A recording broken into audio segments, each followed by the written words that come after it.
Today, it's all about brand. Branding isn't just for products or for celebrities. Personal branding is something everyone needs to think about. Catherine Kaputa is a personal branding strategist, speaker, and author. My mother always said to me, when I was a kid, Catherine, work hard and you'll be successful. And, it's not 100% true. Hard work is crucial and important, but my formula for success is hard work plus branding equals success. And as my mother always said, it's up to you. So it's up to you.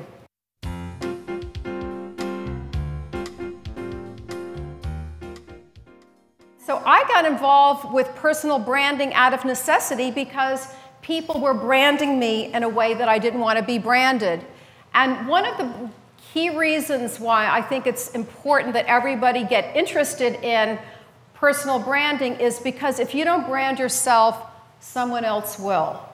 We're branded every day as, an A player or a B player or a person on the fast track or a person not going anyplace, a successful entrepreneur or a business person who's having difficulty. We're branded all the time. And what you want to do is take the reins, empower yourself, take charge of what your brand is. Because if you leave it to other people, I can assure you they're not going to brand you in a way that you want to be branded. From Madison Avenue to Wall Street, to founder of her own company, Self-Brand, Catherine Kaputa learned that the best use of branding is not for products, but for people to create their own business success. That's why she wrote, "You Are a Brand," winner of the prestigious Ben Franklin Award for Best Career Book. When I was a kid, my mother always said to me, Catherine, don't pay any attention to what other people say. Sticks and stones and blah, blah, blah. And, my mother gave me a lot of great advice, but that was not one of them. Because it does matter what other people think. In the business world, other people hire you, other people decide to promote you, other people decide whether to include you in a team. So it's very important that you understand what perceptions are about the perceptions people in the marketplace have about you.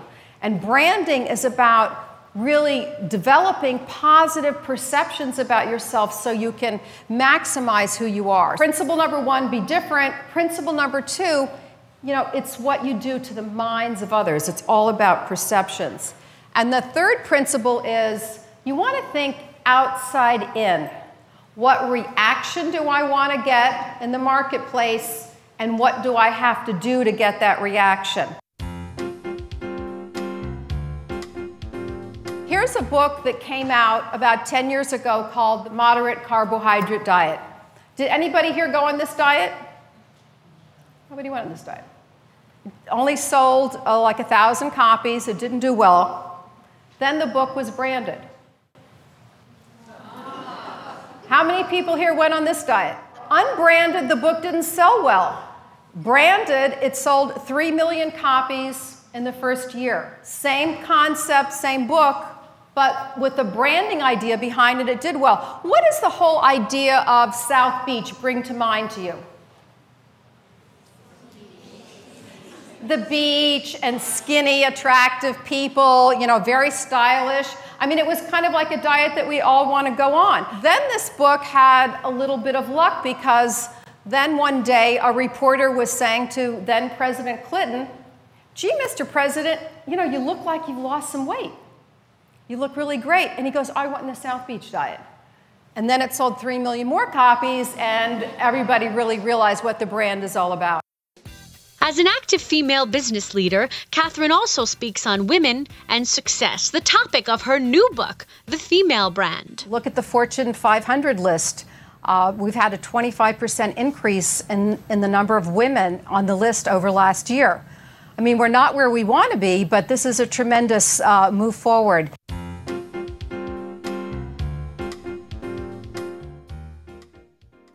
We're here to talk about the most important brand you'll ever have to market.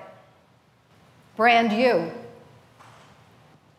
And it's something that women need to think about because we have a lot of catching up to do. And the main reason I wrote the book, The Female Brand, is because women are not as good at branding themselves as men are. Research shows that men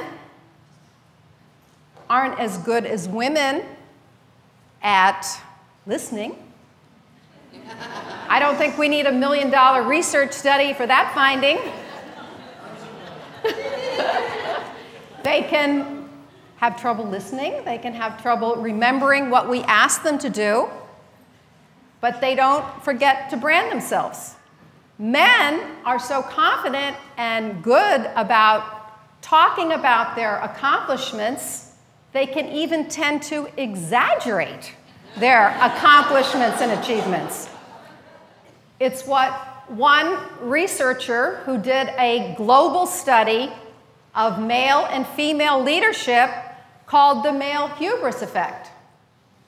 We women, on the other hand, tend to downplay our accomplishments. What the researcher called the female humility effect. Just look at the personal columns. You read the personal columns, all the men sound like Brad Pitt. And what about the women? They want long walks in the country. Well, ladies, that's not very good branding.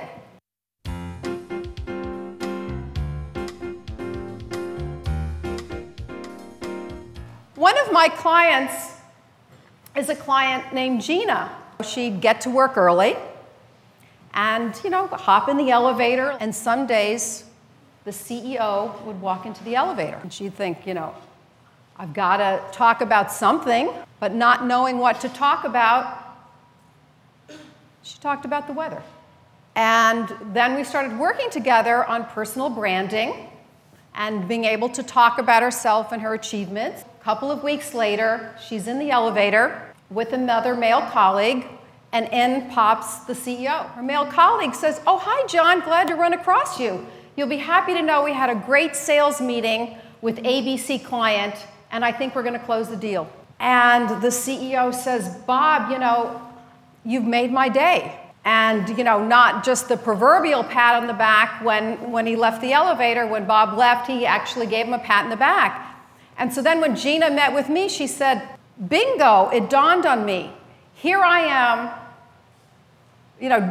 what's Bob doing? He's branding himself as the next VP. And what am I doing? I'm branding myself as the weather girl." And she said, all of a sudden the lights went off, and she realized she needed to be able to weave in a conversation about herself and her group. And so what she started doing was learning to be able to feel comfortable talking about herself and her accomplishments with other people around the firm. And she found that it made a big difference in her own career, because once people started realizing what she did, it made a big difference in her success. And before long, she was, on the fast track, and she was selected to be part of a high potential program. Catherine is a media commentator on personal branding who has been featured on CNN, ABC, NBC, and MSNBC. Catherine has also been profiled in Fortune, The London Observer, and The New York Times. To book Catherine as a speaker or a workshop leader, please contact the organization that provided this video.